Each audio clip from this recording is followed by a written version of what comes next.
68,000 years ago, 680,000 years ago, we had the Ionian Ice Age.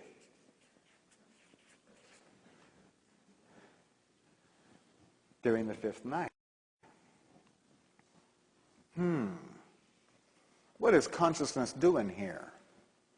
It looks like we're getting supplied exactly what we need to go to the next step, doesn't it? Doesn't it? Okay, up here, 40,000 years ago, in the cultural cycle, was the development of art. Cave paintings, stone carvings, wood carvings, some of the petrified wood carvings they found. Art. There were tools way back here, but art. Art was very, very important because art was the consciousness of future. It was the first expression of future. You know, they didn't sit around the fire carving this effigy of a pregnant woman. You've seen that goddess, right? They didn't sit around carving that because somebody had become pregnant. They were doing it so that there would be pregnancies. They didn't stand there and paint on the walls what they had just done with the bison. They were stating that as a prayer. It was magic. It was shamanism. They were predicting their future. Why did a caveman wear a bear claw on his, or tiger's tooth or whatever? It wasn't so much a totem of what he had accomplished. It was so the next time he met a bear, he'd go, look at that. He was looking into the future to use that power in the future for his survival. And that's what art was all about. It wasn't decorative. It was shamanic for the future. Then, 32,000 years ago was the fifth night. And what happened 32,000 years ago? Neanderthal went extinct.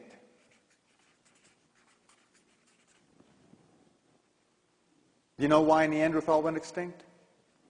Have you watched that National Geographic special or studied any of it?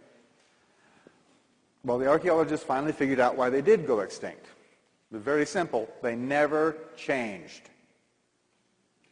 For 100,000 years, they used the same tools, chasing the same bison, living in the same caves in the same valley. They never changed. They didn't travel. They wore the same style of clothing. When they were interacting when they started interacting with Homo erectus, then they started actually copying some of the jewelry and things. But they never took off because they never did art on their own. They couldn't imagine a future. So they didn't have one. They never changed. So they were off the bus. Take a clue.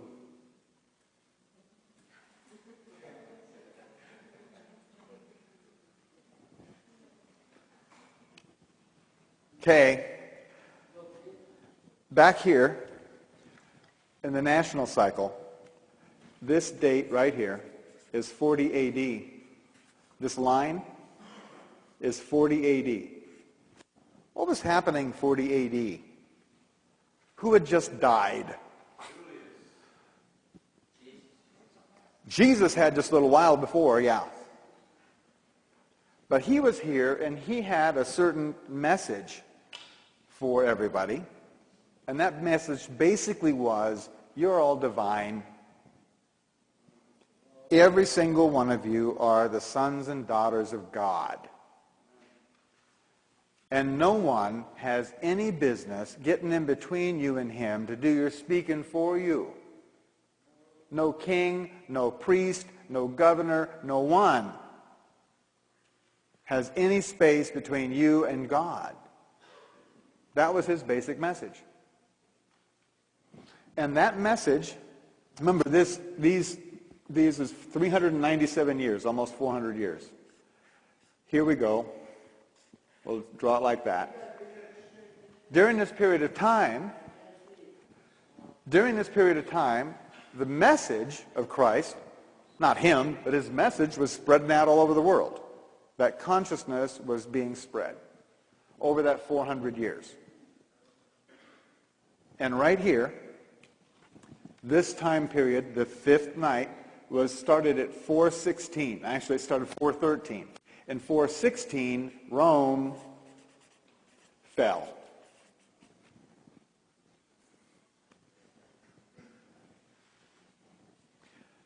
The most powerful nation on earth, the empire of Rome, fell. What the heck happened here? Did the swords go dull? Did the shields just fold up? What happened? Consciousness is what happened.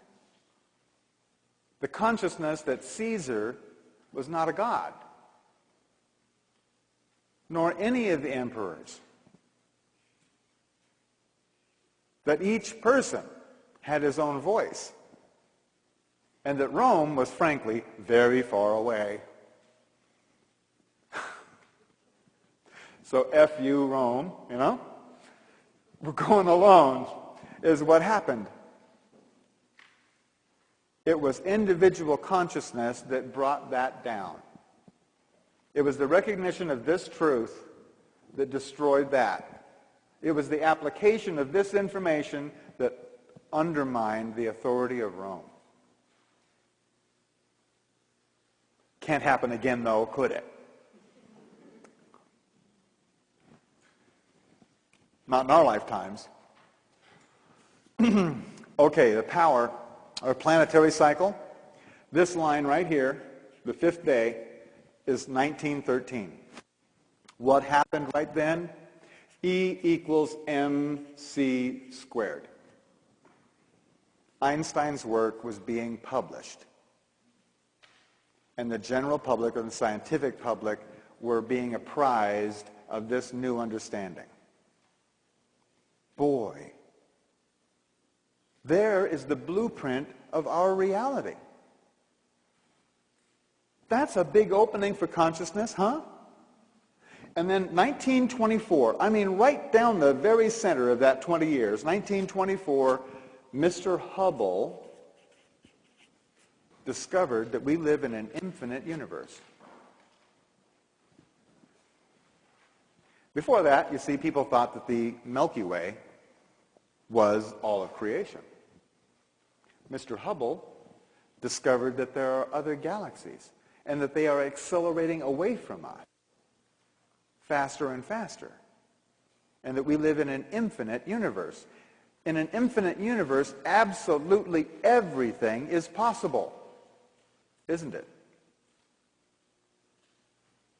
Nothing impossible in infinity. Now there's an opening for consciousness. Wide open. Okay, what do you do with that when you go to apply it? Well, that line right there is 1932. And we went and applied all that acceleration and understanding in an exercise we call World War II. World War II, where we blew off the atomic bomb.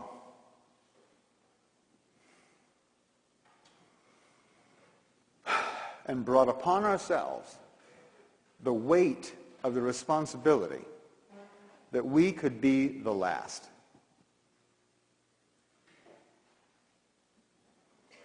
That's been a heavy weight. That's been part of your consciousness since you grew up. It's been a heavy weight. But I do want to point out something very important. As bad as all that waste and horror of World War II, it sure as hell wasn't 250 million years of meteor bombardment, was it?